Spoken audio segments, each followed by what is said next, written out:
ನಿಲ್ಲಿಸುದು? ಅಲ್ಲ ಗೊತ್ತಾ, ಅವರ ಪ್ರಚೋದನೆಯಿಂದಲೇ ನಿನಗೆ ಪ್ರಶ್ನೆ ಹುಟ್ಟಿದ್ದು. ನೀನು ಇದರ ಮೊದಲಿನ ಬಾಣ ಬಿಡುವಾಗ ಏನು ಸಾರಥಿದ್ದ ಕೇಳಿದ್ಯಾ? ಅಲ್ಲ, ಈಗ ಗುಟ್ಟು ಗೊತ್ತಾದ್ದರಿಂದ ಆಗಬಹುದಾದ ಪರಿಣಾಮ ಏನು ಕೇಳಿದ್ರೆ ಉತ್ಸಾಹ ಭಂಗ ಕೆಲವು ಕ್ಷಣ ಮೊದಲೇ ಆಗುದು, ಅಷ್ಟೇ ಇರುವುದು. ಈಗ ಗುಟ್ಟು ಗೊತ್ತಾದ್ರೆ ಬೇರೆ ಎಂತ ಪ್ರಯೋಜನ ಉಂಟು?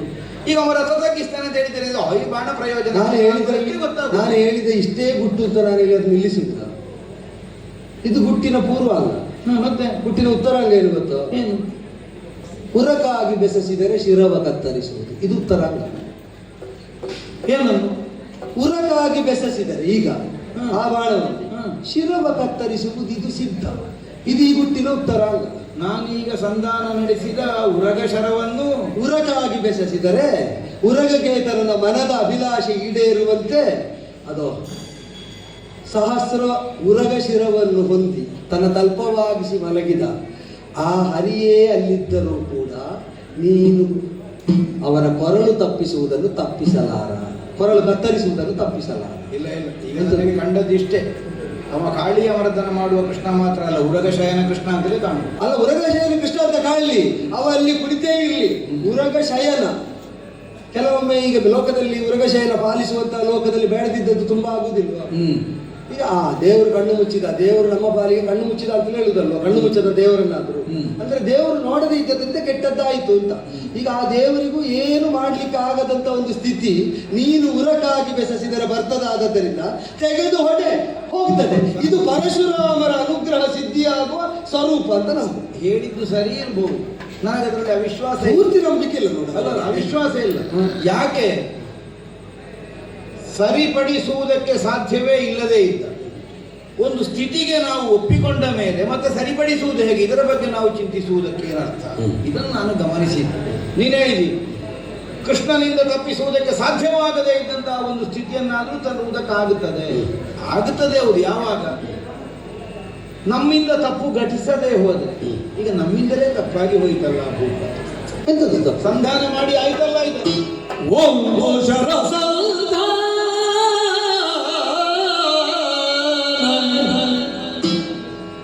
ನಾಲಿಗೆಯೊಂದು ನಮ್ಮಲ್ಲಿ ಕುಟಿಲವಿಲ್ಲ, ನಮ್ಮಲ್ಲಿ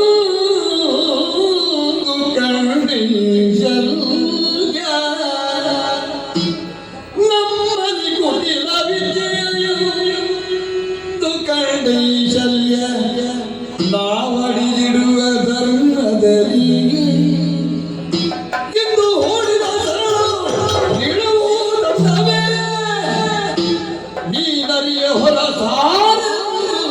ಖಾದಿಯೊಳಂಬನೆಸದನು ಕರ್ಣ ಭಕ್ಷಣದಿ.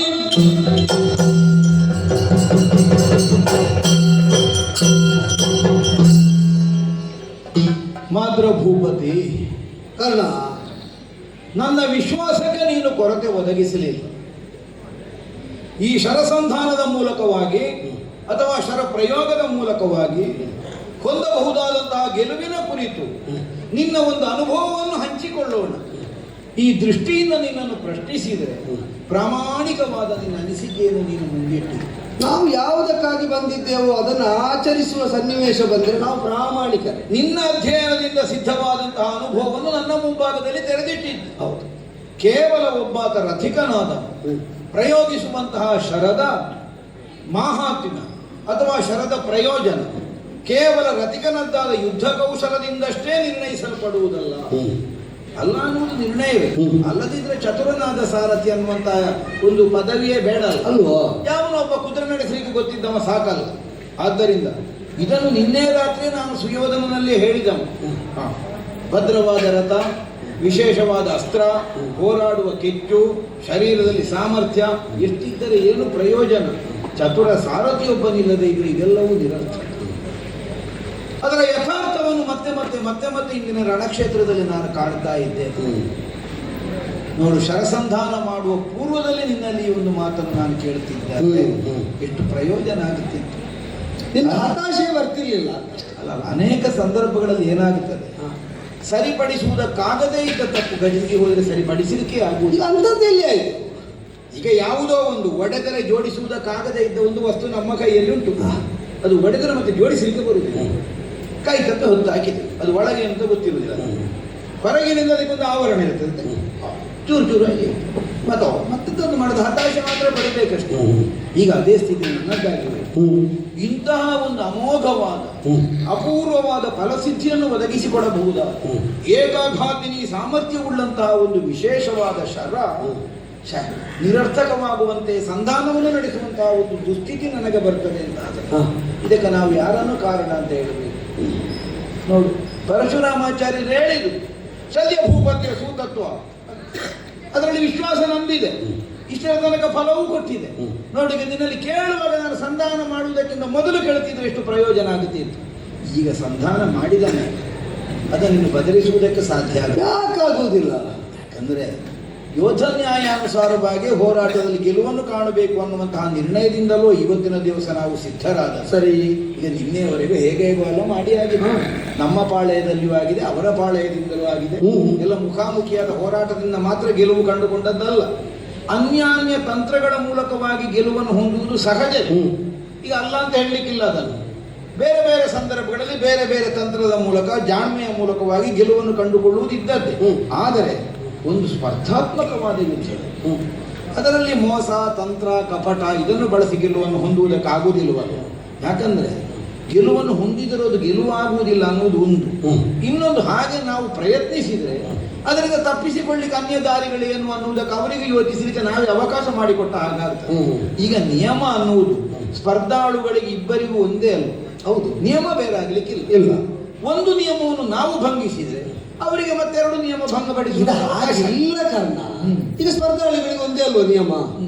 ಸೈನ್ಯವಧೆಯನ್ನು ಮಾಡ್ತೇನೆ ಅಂತ ಪ್ರತಿಜ್ಞೆ ಮಾಡಿದ್ದು ಕೊಂದ ಮೊದಲ ದಿವಸ ರಾತ್ರಿ ಅಲ್ವ? ಮಾಡಿದ ಪ್ರತಿಜ್ಞೆ ದುಸ್ತರವಾದದ್ದು, ದುಸ್ಸಾಧ್ಯವಾದದ್ದು ಅಂತ ಅರಿವಿಗೆ ಬಂದದ್ದು ದ್ರೋಣನ ಪ್ರತಿರೋಧ ವ್ಯೂಹ ರಚನೆಯ ಮೂಲಕವಾಗಿ ವ್ಯಕ್ತವಾದ. ಈಗ ನಿನ್ನ ಹಾಗೆ ನಿನ್ನ ಪ್ರತಿಸ್ಪರ್ಧಿ ಪ್ರತಿಜ್ಞೆಗಳು ಬರುವುದು, ಈಗ ನೀ ಬಾಣ ಹೂಡಿದಾಗ ಅದೊಂದು ಆವೇಶದಲ್ಲಿ ಆ ಕ್ಷಣದಲ್ಲಿ ಆಗಿ ಹೋಗುವುದು. ಆಮೇಲೆ ಜಾಣ್ಮೆಯಿಂದ ಅದನ್ನು ಸಾಧಿಸುವುದರಲ್ಲಿ ಕೌಶಲ ಇರುವುದು. ಅವು ಪ್ರತಿಜ್ಞೆ ಮಾಡಿದ, ಆಮೇಲೆ ವ್ಯೂಹಗಳ ಮೇಲೆ ವ್ಯೂಹಗಳನ್ನು ನೋಡಿದ, ಅದರ ಮಧ್ಯಸ್ಥಿತನಾದ ಸೈನ್ಯವರನ್ನು ಹೊರಗೆಳೆದು ಹೊಡೆಯಬೇಕಾದ ಅನಿವಾರ್ಯತೆಯನ್ನು ಕಂಡ. ಪ್ರಯತ್ನಿಸಲಿಲ್ಲ ಅಂತಲ್ಲ, ಆದರೂ ಕೈಗೂಡದಿದ್ದಾಗ ಏನೋ ಒಂದು ಆಯಿತು ಅಂತ ಮತ್ತೆ ನಮಗೆ ಗೊತ್ತಾಯ್ತಲ್ಲ. ಮುಳುಗದ ಸೂರ್ಯ ಮುಳುಗಿದಂತೆ ಕಂಡದ್ದೋ ಅಥವಾ ಅವನಿಗೆ ಭ್ರಮೆ ಹುಟ್ಟಿದ್ದೋ, ಅದರಿಂದ ಸೈನ್ಯವ ತಾನಾಗಿ ಹೊರಗೆ ಬಂದದ್ದೋ, ಆಗಲೇ ಹೊಡೆದು ಕೊಂದದ್ದು. ಈಗ ಇದನ್ನೆಲ್ಲ ಕೃಷ್ಣ ಯೋಚಿಸಿ ಮಾಡಿದ್ದ ಹೌದು ಅಂತಾದ್ರೆ, ಈಗ ಕೃಷ್ಣ ಸೂಚನೆಯನ್ನೇ ಮಾನಿಸಿದಂತಹ ಅರ್ಜುನನಿಗೆ ಪ್ರತಿಜ್ಞಾಪೂರಣದಲ್ಲಿ ನಾನೊಂದು ವಾಮಮಾರ್ಗ ಹೇಳಿದೆ ಅಥವಾ ನಾನು ಮಾಡಬಾರದನ್ನೊಂದು ಮಾಡಿದೆ ಎಂಬುದರಿಂದ ಒಂದು ಆತ್ಮನ್ಯೂನತಾ ಭಾವ ಬಂದಿದ್ದ. ಬೇಡ, ಈಗ ನಾವು ನೋಡ್ತೇವಲ್ಲ, ಸೈನ್ಯವರನ್ನು ಕೊಂದಂತಹ ಆ ಅರ್ಜುನನ ಪರಾಕ್ರಮದ ಟಿವಿ ಏನುಂಟು, ಅದು ವಿಪಕ್ಷದಿಂದಲೂ ಶ್ಲಾಘ್ಯವಾಗಿದೆ ಬಿಟ್ರೆ ನಿಂಜವಾಗಿದೆ, ತುಚ್ಛಾತಾಗಿದೆ ಇಲ್ಲವಲ್ಲ. ಅಂದರೆ ತದ್ವಿಧಾನದಲ್ಲಿ ಇದನ್ನು ಪರಿಗಣಿಸಿದ್ರೆ ಸಾಕು. ಪ್ರತಿಜ್ಞೆ ಮಾಡಿದ ಮೇಲೆ ಕೃಷ್ಣತಂತ್ರವನ್ನು ಒಡೆಗೊಂಡು ತನ್ನ ಪರಾಕ್ರಮದ ಮೂಲಕವಾಗಿ ಸೈಂಧವನನ್ನು ಅರ್ಜುನ ಹೇಗೆ ಸಾಧಿಸಿದನೋ, ಹೂಡಿದ ಮೇಲೆ ಶಲ್ಯತಂತ್ರದ ಮೂಲಕವಾಗಿ ಅದನ್ನು ಒಡೆಗೊಂಡು ತನ್ನ ಪರಾಕ್ರಮದ ಮೂಲಕವಾಗಿ ಅರ್ಜುನನನ್ನು ಸಾಧಿಸು. ಅರ್ಜುನ ಮಾಡಿದ್ದನ್ನೇ ಕರ್ಣ ಮಾಡಿದಾಗ ಆಗ್ತದೆ. ಎಲ್ಲಿಯೂ ದ್ವೈರಥದಲ್ಲಿ ತೊಡಗಿದವರು ಭಿನ್ನ ಭಿನ್ನ ಆಯಾಮದಿಂದ ಪ್ರವರ್ತಿಸಿದ ಹಾಗೆ ಆಗುವುದಿಲ್ಲ. ಎಲ್ಲರೂ ಮಾಡುವುದೇ ನೀ ತೆಗೆದು ಹೋಗಿ. ಭೂಪತಿ ಪ್ರತಿಜ್ಞಾಬದ್ಧನಾಗಿ ಮಾಡಿದ ಪ್ರತಿಜ್ಞೆಯನ್ನು ಪೂರೈಸುವಲ್ಲಿ ಅವನಿಗೆ ಒದಗಿಸಿಕೊಟ್ಟಂತಹ ಪ್ರತಿಬಂಧಕಗಳನ್ನು ಮೀರಿ ನಿಲ್ಲುವಲ್ಲಿ ಜಾಣ್ಮೆಯನ್ನು ಮೆರೆದರೆ ಅದನ್ನು ಅಪಚಾರ ಅಂತ ಆಡುವುದಕ್ಕಿಲ್ಲ, ಇದನ್ನು ಹೇಳಲಿಕ್ಕಿಲ್ಲ ಅಂತ ಇದು ಉಂಟು. ಯಾಕೆ ಇದು ಒಂದು ಕರ್ಣಾರ್ಜುನರೊಳಗಿನ ಸ್ಪರ್ಧಾತ್ಮಕವಾದ ಯುದ್ಧ. ಕೇವಲ ಸುಯೋಧನನೋ ಪಾಂಡವರ ಪಕ್ಷವೋ ಗೆಲ್ಲುವ ಯುದ್ಧವೇ ಹೌದಾದರೂ ಅದರ ಮಧ್ಯದಲ್ಲಿ ನಮ್ಮೊಳಗಿನ ಒಂದು ನಿರ್ಣಾಯಕವಾದಂತಹ ಕಾಲಘಟ್ಟದ ಯುದ್ಧ. ಈ ಸ್ಪರ್ಧಾತ್ಮಕವಾದ ಯುದ್ಧದಲ್ಲಿ ಯುದ್ಧ ನಿಯಮಕ್ಕೆ ಬಾಹಿರವಾದದ್ದನ್ನು ಆಚರಿಸುವಂತಹ ಅವಕಾಶಗಳಿಲ್ಲ. ಈಗ ಒಂದು ಸಂಧಾನವನ್ನು ನಡೆಸಿದರೆ ಹೇಗೆ, ಅದನ್ನು ಮತ್ತೆ ಬದಲಿಸುವುದಕ್ಕಿಲ್ಲ. ಇನ್ನೂ ಒಂದು ದೃಷ್ಟಿಯಿಂದ ಏನು, ಸಂಧಾನ ಅನ್ನುವಂತಹ ಒಂದು ಪ್ರಕ್ರಿಯೆ ಇರುವುದೇ ಪ್ರಯೋಗಕ್ಕಾಗಿ ಅಲ್ವ? ಇದು ಏಕಘಾತಿನಿ ಏಕಘಾತಿನಿ ಅಂದ್ರೆ ಏನು? ಒಂದೇ ಸಲ ಪ್ರಯೋಗಿಸುವುದಕ್ಕಿದ್ದದ್ದು ಅಂತಲೇ ಅರ್ಥ. ಹೌದು, ಎರಡು ಸಲ ಪ್ರಯೋಗಕ್ಕಿಲ್ಲ. ಹಾಗಾಗಿ ಇದನ್ನು ಮತ್ತೊಮ್ಮೆ ನಾವು ಗುರಿ ಬದಲಿಸಿದ್ರೆ ಅದರ ಮಹಾತ್ಮ್ಯವನ್ನು ನಾವೇ ಕೆಡಿಸಿದ ಹಾಗಾಗುವಂತಹ ಒಂದು ಅಪಾಯವೂ ಉಂಟು. ಅದು ಒಂದು ದೃಷ್ಟಿ.